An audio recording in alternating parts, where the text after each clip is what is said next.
তোমার ভাই বাড়ি আসছে, আমার লেগে যেটা লিয়ে আসতে বলেছিলে আসছে তো? আরে হ্যাঁ হ্যাঁ সব লে আসছি। আপনার বোনের বিয়ে? হ্যাঁ, আর 3 দিন বাদ দিয়ে বিয়ে। বাড়ির সবাই আপনাকে অনেক ভালোবাসে তাই না? হ্যাঁ, আজ 3 বছর পর বাড়ি ফিরছি তো, তাই আমার জন্য সবাই জেগে বসে আছে। আপনি 3 বছর পর বাড়ি ফিরছেন, বাড়ির জন্য মন খারাপ করে না? আমরা ছেলে মন খারাপ করলেও কিছু করার থাকে না, সবার মুখে হাসি ফোটানোর জন্যই বিদেশে পড়ে থাকি। বলছি একটা কথা জিজ্ঞেস করব। হ্যাঁ করো।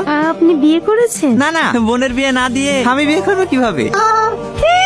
কি হলো?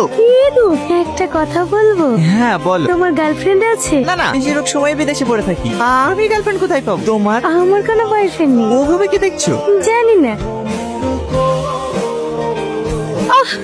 আরে আরে লাগলো, দেখো দিনি দেখে নিতে হয় না। না না ঠিক আছে। সবসময় আগাবাকি, আমাকে বললেন আমি দিতাম। তাই তাহলে আর একবার উঠি। এলেন সে টাকা ভাড়া। আপনজনের সাথে কি আবার টাকা নাই নাকি?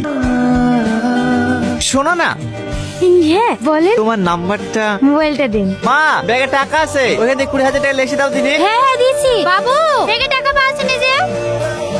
এ তুমি কি বলছো? ভালো করে খুঁজছো? সব জায়গা তো খুঁজনো। কই দেখি। এখানে তো টাকা ছিল, কে বের করে নিত? না না, করবে তোকে হাত দেয়নি, আমি তো সকাশে তুলে ধুইছো না। কি হয়? আমার তো 4 লক্ষ টাকা ব্যাগের ভিতরে ছিল।